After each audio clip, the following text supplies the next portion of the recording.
ஓம் சாய்ராம். எல்லாம் வல்ல சுவாமியின் பொற்பாத கமலங்களுக்கு 1000 கோடி முறை வணக்கங்கள். இந்த வீடியோவை பார்க்கின்ற குழந்தைகளுக்கும் பெரியோர்களுக்கும் லவ்விங் சாய்ராம். கடவுள் நம்மை எல்லோரும் நன்கு அறிவார். நாம் என்ன நினைக்கிறோம் என்பதையும் கடவுள் அறிவார்.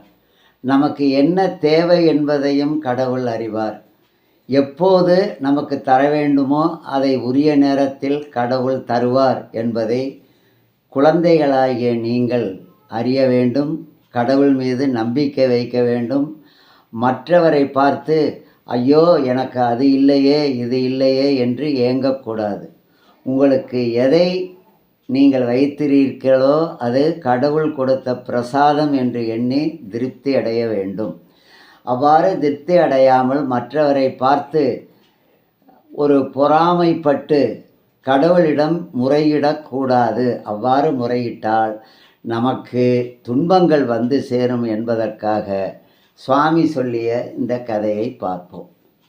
வட இந்தியாவிலே ஒரு கிராமம் முக்கூர் என்ற ஒரு கிராமம்.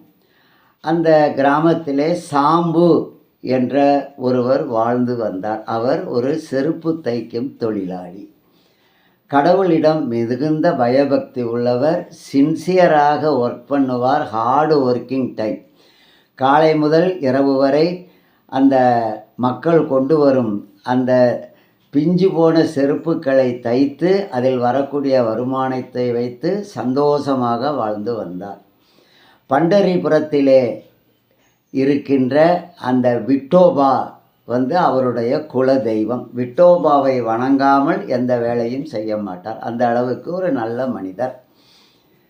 ஒரு நாள் அவர் செருப்பு தைத்து கொண்டிருக்கின்றார். அப்பொழுது வீதியிலே ஒரு ஜமீன்தார் போகின்றார். அந்த காலத்தில் ஜமீன்தார்னு இருப்பாங்க. அவங்க முக்கூர் வில்லேஜ் வழியாக போகிறாரு.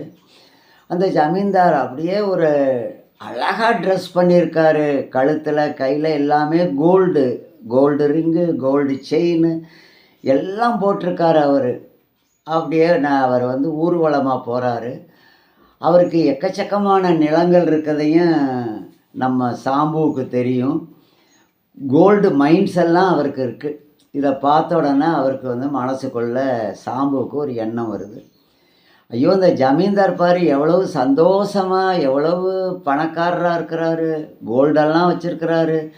நிறைய நிலங்கள் வச்சுருக்கிறாரு. எனக்கு தான் ஒன்றுமே இல்லை. நான் காலையிலேருந்து ராத்திரி வரையும் ஹார்டு ஒர்க் பண்ணுறேன். ஆனால் எனக்கு ஒன்றுமே இல்லை அப்படின்ட்டு சொல்லிட்டு அவர் செருப்பு தைக்கிற இடத்துல செவுத்தில் அந்த விட்டலா உடைய படம் தொங்குது. காடு விட்டலா. உடனே அந்த படத்தை பார்த்து சொல்கிறாரு, நீ கடவுளை விட்டாலா, உன்னைய நான் நல்லா அனுதினமும் சாமி உன்னைய கும்பிட்றேன், ஹார்டு ஒர்க் பண்ணுறேன், ஆனால் எனக்கு ஒன்றுமே இல்லை, வரவுக்கும் செலவுக்கும் சரியாக இருக்குது. ஆனால் அந்த ஜமீன்தாரை பாரு, அவருக்கு எவ்வளவு செல்வத்தை நீ தந்திருக்க, நிலத்தை தந்திருக்க, கோல்டு மைனை தந்திருக்க, எனக்கு தான் ஒன்றுமே இல்லை. நீ அவரை போல் எனக்கு நீ தந்தா என்ன, என்னை நீ வஞ்சனை பண்ணிவிட்ட, இது உனக்கே நியாயமா அப்படின்னு மனசுக்குள்ளே நினச்சிக்கிட்டு அந்த படத்தை பார்க்குறாரு. அப்போ அந்த படத்தில் இருக்க விட்டலா லைட்டாக ஸ்மைல் பண்ணுறாப்புல இந்த சாம்புவுக்கு தெரியுது. என்னமோ சிரிக்கிறார், என்னமோ சிரிக்கிற மாதிரி தோணுது, பார்த்துக்கலாம் அப்படின்ட்டு அவர் வேலையை பார்க்குறார்.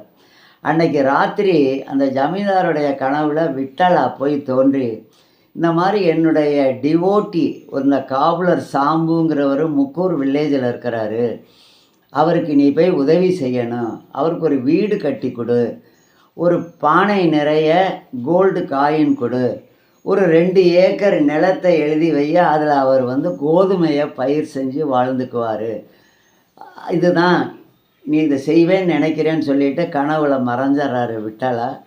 ஜமீன்தார் மறுநாள் காலையில் அவரை பார்த்து, இந்த காவலரை பார்த்து, விட்டலா என் கனவுல சொன்னார் அப்படின்னு சொல்லி அவருக்கு ஒரு வீட்டை கட்டி தர்றாரு, ஒரு பானை நிறைய தங்கத்தை தர்றாரு, 2 ஏக்கர் நிலத்தை தந்து நீ சந்தோஷமாக இருன்னு சொல்லிட்டு போயிடுறாரு.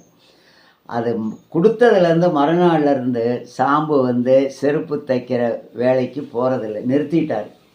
அவங்க மனைவி, இவர், குழந்தைகள் எல்லாருமே அந்த நிலத்தில் வேலை செய்ய ஆரம்பித்தாங்க.